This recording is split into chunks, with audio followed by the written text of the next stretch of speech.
Quentinball23. I was checking out his last vid.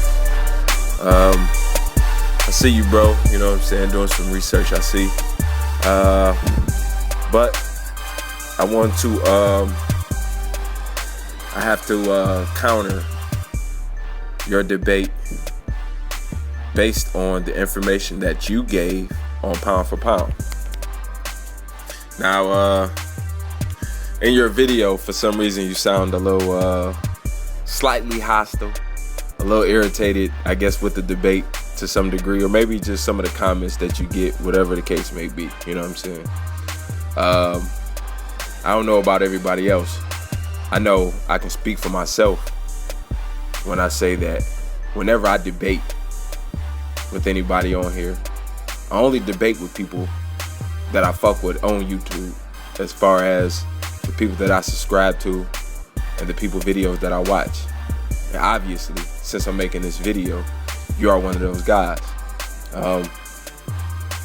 So let me get into it. The Wikipedia version of pound for pound that you read on your video, pound for pound is a term used in combat sports such as boxing or mixed martial arts to describe a fighter's value in relation to a fighter's different weight classes. As these fighters do not compete directly, judging the best fighter pound for pound is, I quote, is subjective and varies in rating. Now, the word subjective, let's look that up real quick. Let's look that up. Now, this is the Wikipedia information that you brought out. You know, I am going to type in subjective. Okay. The word subjective, based on or influenced by personal feelings, tastes, or opinions. His views are highly subjective. There is always the danger of making subjective judgments contrasted with objective. So, based on the definition that you read from Wikipedia, off rip, this is what you read, and I quote back again: as these fighters do not compete directly, judging the best fighter pound for pound is subjective and ratings vary. They may be based on a range of criteria, including quality of opposition, factors such as how exciting the fighter is or how famous they are, or be an attempt to determine who would win if all those ranked were the same size. All those ranked. It didn't say if he or that one. It says all those that we rank in the pound for pound. So, secondly, that definition that you read contradicts the fact that you say that there's only one. And why you say that there's only one? Because it definitely doesn't say that in this definition, since you came from such a absolute technical lane with this debate. In boxing, the term was historically associated with fighters such as Benny Leonard and Sugar Ray Robinson, who were widely considered to be the most skilled fighter of their day, to distinguish them from the generally more popular and better compensated heavyweight champions. Now, compensate and distinguish. When it says distinguish, it just means to You know what? I'll look it up.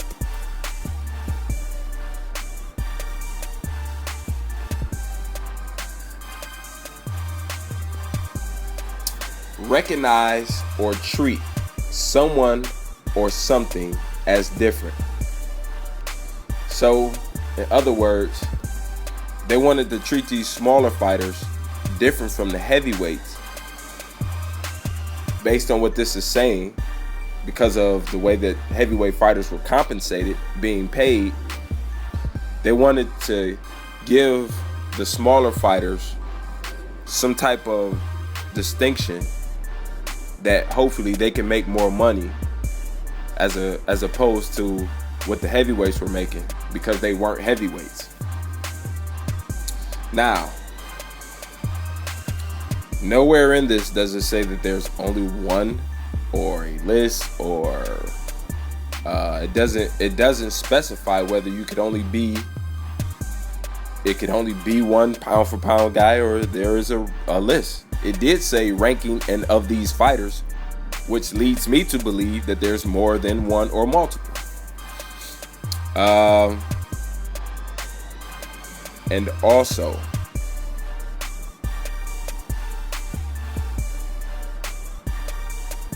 it does not say that heavyweights are excluded. It just says that it was pretty much designed because heavyweights got all the attention, and they had to do something that the heavyweights, because if you were the heavyweight champion or fighting as heavyweight champion or in a heavyweight championship fight, you already had a popularity, and you also got paid in such a way that smaller guys couldn't. So this was a way to boost the general awareness of smaller fighters. Also, nowhere in here does it state that inactivity is a criteria or is not a criteria. It doesn't state all of the criteria. It says a range of criteria, and it varies, and it's subjective. And we just went through the meaning of subjective. So, based on your own argument or your own angle, the way you presented your point being that you took it right off of Wikipedia, in the first sentence, it pretty much, you almost contradict what you're saying by reading this off of Wikipedia. And also, it doesn't say anything about going up or down or being in different weight classes. It doesn't say that. More specifically, it does state that trying to figure out the best fighter regardless of weight class. It does say that. It doesn't say you have to go up or down in weight. You have to fight in different weight classes. It doesn't say that. It does not say that at all. And also, based on the fact that you say that Floyd Mayweather is the most skilled fighter, the thing that I ask about skills, and this is something that I come across this so much, and this goes with any sport. You know what I'm saying? Like, there's certain guys in different sports who just look the part. In football, some guys are super fast, or some guys are super big, some guys are super agile, and some guys don't have none of the above, but they have a way of being effective. I'm gonna give a few examples of why the only measuring stick of skill is results. When you think of great jump shooters, You think of guys like Ray Allen, maybe Dirk Nowitzki. Who else got a killer jump shot? I don't know. You know what I'm saying? Fuck. I don't know. Just name a few. When you think of guys who can really get to the hole, drive to the lane, you think of LeBron James. You think of Derrick Rose. You think of Allen Iverson, Kobe Bryant. Guys who can drive. Tony Parker. You know what I'm saying? Who can just dribble their way skill-wise and get to the lane, get to the hole, get to the bucket. That's, skill-wise. And when you think of all overall skills, how do you measure that? You measure a guy's jump shot not by how pretty it is when he shoot it, but how often he makes a shot, depending on how many times he shoots it. Some dudes look fucking awful shooting shots. I don't know, you may be too young to remember a dude named Bill Cartwright. Had the ugliest shot, even uglier than Sean Marion's. Horrible shot, but it was effective. He was a really good center, He had a nice, decent mid-range shot, but it was the ugliest shit you ever want to see in your life. Shaquille O'Neal never had a jump shot. Couldn't shoot a fucking lick. But he was very effective at the shit that he did. Matter of fact, he was so effective at what he did, he never needed a jump shot. You had guys like David Robinson. Could shoot a mid-range shot, could step out a little bit, shoot longer shots, play good defense. He was big and strong, muscle like a motherfucker. But it would be hard for me to pick David Robinson over Shaquille O'Neal, prime for prime, based on how effective Shaq was doing what the fuck he was able to do. Now back to boxing. Floyd Mayweather and what he does, he may look like Ray Allen shooting a jump shot or a free throw inside the ring. It's pretty. He rarely gets hit. Tremendous defense. You ever see him get tired or whatever the case may be? And if you say that all those things overall are his skills, that's cool, I don't necessarily argue with that. But what I do say about Andre Ward is this. He rarely gets hit. I can't remember a fight where I seen him get hit flush. I've never seen him in trouble of losing a fight. I never seen him on the verge of getting knocked out. I've hardly ever seen him lose rounds. I've seen him beat guys easily that I thought he would have trouble with. And these are all of the reasons that I, at one point in time, had Floyd Mayweather the best fighter or pound for pound. So these same reasons I put toward Andre Ward. It may not look as pretty, but it's definitely as effective. So when you talk about looking pretty and being effective, it's still two different fucking ball games. I live in Detroit, and back in 2006, when the Tigers went to the World Series, we had a dude on our team named Joel Zumaya, fireballer. Dude had tattoos of fire on his arm. He jumped in the game for 3 outs, and he was throwing 100 miles per hour pretty much every time. It looks fucking fantabulous.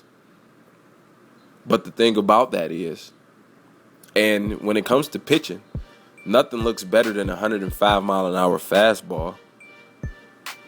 But if a batter is able to fucking put the wood on it, it's going out the park, baby.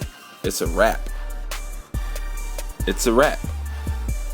So yeah, it looked pretty, But in essence, it wasn't that effective. He's not even in baseball anymore. I mean, if I'm not mistaken, that was only his second year back then out of baseball.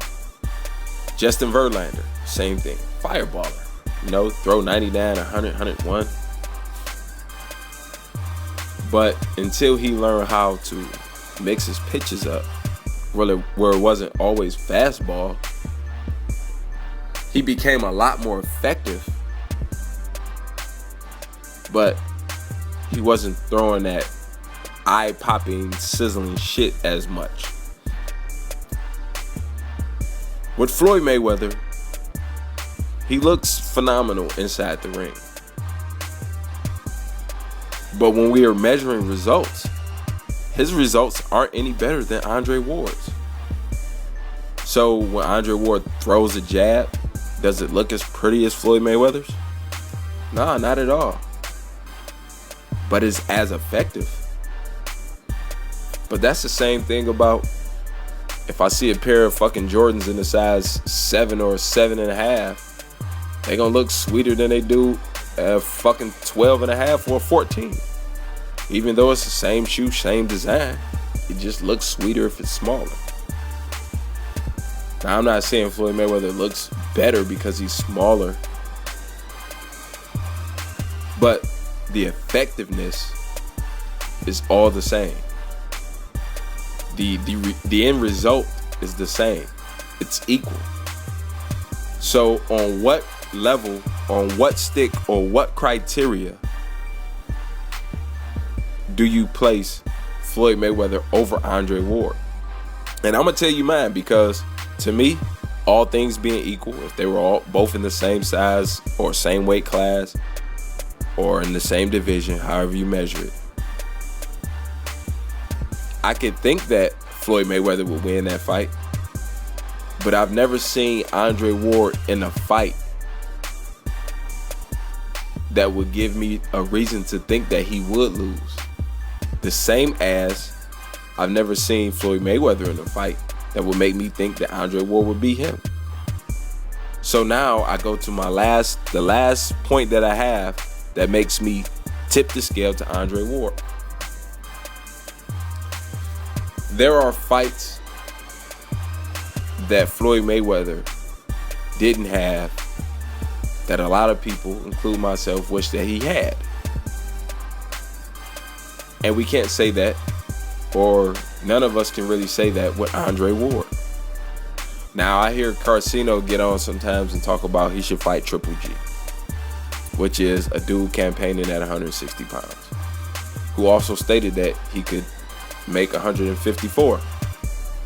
So we have to assume that he's a slightly relatively smaller guy at 160 pounds. Now, I haven't seen anything in Andre Ward that makes me think that Triple G would beat him. And if that's the excuse of, or he didn't beat him, and I'm just speaking from the Carcino's argument, we would say the same thing about Mayweather not fighting Pacquiao. And if somebody wants to go and say, well, Pacquiao got knocked out by Marquez, well, yeah, he did. But that don't mean Floyd Mayweather would have knocked him out. We never know how that fight would have turned out because we never seen it. Just as we've never seen Triple G and Andre Ward. And Triple G is brand new on the scene. Nobody's been screaming for that fight. And I'm sure that you can already kind of see the writing on the wall. The HBO is trying to put that together just as they were trying to put together Pacquiao Mayweather. And it didn't happen. For whatever reason, regardless whose fault it was, it didn't happen. It didn't happen. Because it didn't happen, didn't make me put Floyd to number 2. What made me put Floyd Mayweather to number 2 is because of what Andre Ward did. Not because of anything that Floyd Mayweather didn't do. It was strictly based on what Andre Ward did in my eyes. So, I don't know, you know what I'm saying? I hope you can watch this or listen to this video as a respective rebuttal. And, you know, you can go back and do some research or perspective and come back and do a response video to this. Till then, holla at your boy.